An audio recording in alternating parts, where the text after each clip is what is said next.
नमस्ते, प्रणाम। कैसे हैं आप लोग। मैं आप लोगों को आज एक छोटा सा आंखों देखा हाल बताने वाली हूँ। थोड़ा सा मामला गंभीर भी है, थोड़ा ध्यान से सुनिएगा अगर टाइम हो तो। मैं पिछले कुछ दिनों पहले मैं एक फंक्शन में गई थी। तो वहाँ जब मैं फंक्शन में गई तो काफ़ी अच्छा रहा, फंक्शन अच्छे से बीता, सब लोग काफ़ी इन्जॉय भी किए, सब कुछ अच्छे से बीत गया।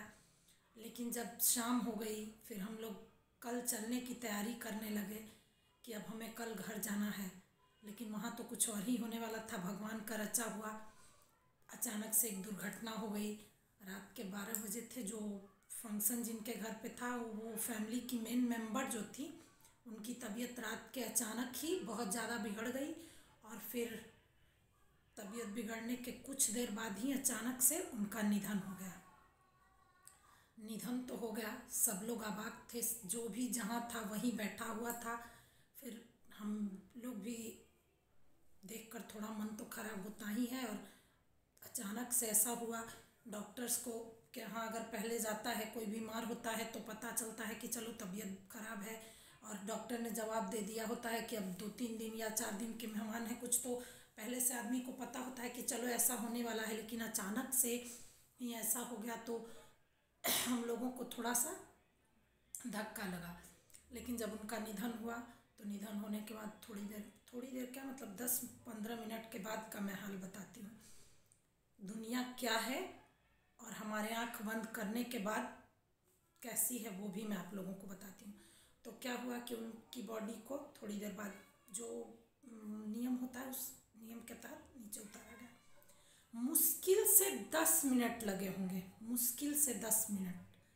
अचानक से उनके जो बच्चे हैं, बच्चे क्या मतलब लड़का बहू जो भी हो, वो दौड़ती हुई आई।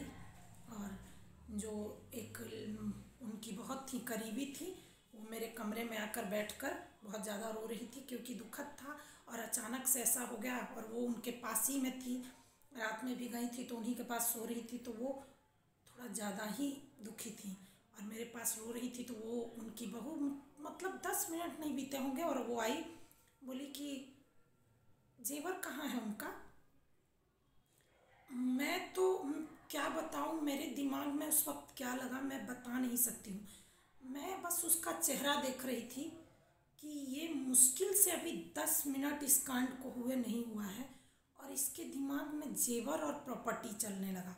बेटे के भी, बेटे ने भी तुरंत उसे भेजा कहाँ है, तो वो महिला जो थी वो काफ़ी रो रही थी, तो उन्होंने बताया हल्के से कि यहाँ रखा होगा, शायद जाके देख लो।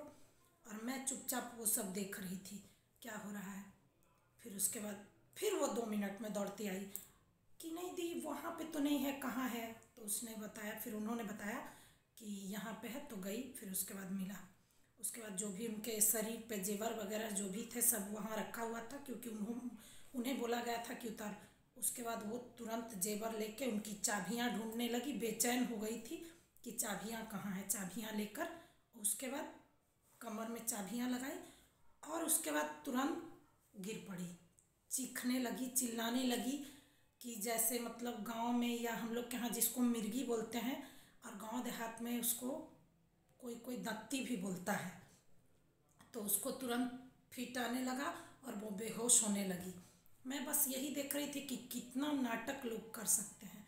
और मैं बस यही सोच रही थी कि जब बच्चे हमारे जिनकी प्रॉपर्टी है, माँ बाप जब छोड़ के जाते हैं तो वो सारी प्रॉपर्टी बच्चों की ही होती है, किसी और की नहीं होती है।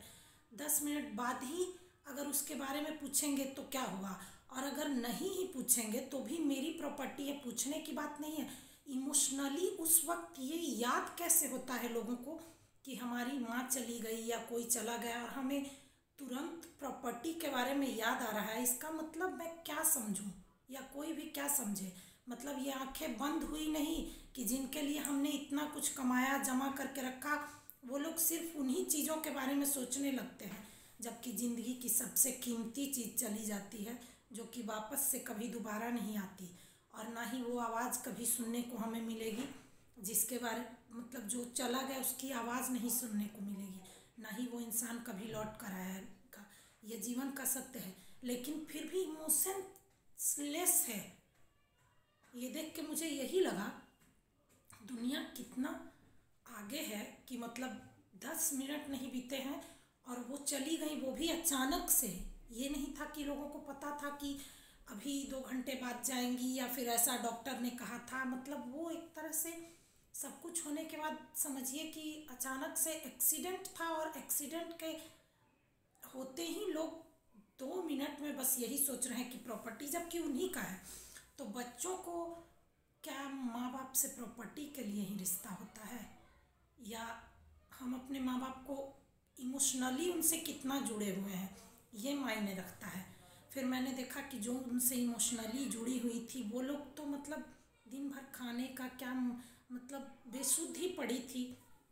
मेरी बेटी एक है बड़ी, उस वो थोड़ा मतलब दिमाग से कम है, लेकिन मैंने उसे देखा कि उसने जब वो सब कुछ देखा तो वो फिर खाना नहीं खाई पूरे दिन। मेरे दोनों बच्चे ने खाने की तरफ नहीं देखा, बाकी लोगों को मैंने देखा तुरंत खाने में लग गए, और मतलब सब अपने अपने में मशगूल थे। मुझे बस यही समझ में नहीं आ रहा था कि जो हम अपने बच्चों को पैदा करते हैं, फिर उसके बाद उनके लिए प्रॉपर्टी जमा करते हैं, सब कुछ करते हैं, तो हमारे आंख बंद करते ही वो लोग हमारे जाने के दुख में नहीं होकर हमारे प्रॉपर्टी की तरफ ध्यान देते हैं कि इतना बंटवारा होना चाहिए, ये होना चाहिए, वो होना चाहिए। तो इससे मुझे तो यही लगता है कि कुछ लोग जीवन में इमोशनली हमसे जो जुड़े हों, जिन्हें हमारी प्रॉपर्टी से कोई लेना देना नहीं हो, वो लोग ज़्यादा दुखी होते हैं। और मैंने ये अपने आँखों देखी बता रही हूँ, मैंने देखा कि जो लोग भी उनसे इमोशनली जुड़े हुए थे वो लोग बहुत रो रहे थे, और उन लोगों के लिए एक धक्का था। लेकिन अपने बच्चों को मैंने देखा कोई सदमा नहीं है, कुछ भी नहीं है, बिल्कुल इमोशंस लेस। और लग रहा था कि जैसे इस दिन का उन लोगों को इंतज़ार था, जबकि उनकी एज भी इतनी नहीं थी। और ये चीज़ कहाँ है, वो चीज़ कहाँ है, ये चीज़ को ऐसे रखना है, वो चीज़। अरे चीज़ों को छोड़ो, पहले जो गया है उसका दुख क्या तुम्हें नहीं है? मुझे ये लगता है कि मतलब ऐसा कैसे लोग सोच लेते हैं।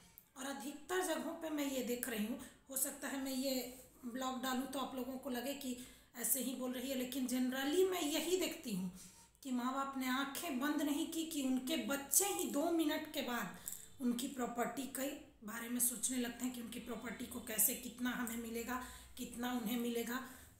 जबकि ऐसा नहीं होना चाहिए। बच्चों को तो अपने माँ बाप से सबसे ज़्यादा लगाव होता है। कितने भी उम्र दराज हो जाए माँ बाप दोबारा नहीं मिलते हैं। अगर एक बार चले गए तो वो क्या फिर मिल जाएंगे? और जो हमें गोद में खिलाते हैं, जो हमें प्यार से रखते हैं, और वो चले गए तो छोटे से जेवर, चेन, अंगूठियाँ, ये सब क्या है? ये सब लेके हम भी नहीं जाएंगे। ये आज हम अपनी माँ के शरीर से उतारेंगे तो कल हमारे बच्चे भी हमारे शरीर से उतारेंगे। तो बच्चों को ये चाहिए कि अपने माँ बाप से इमोशनली अटैच रहना, कि उनकी दौलत से।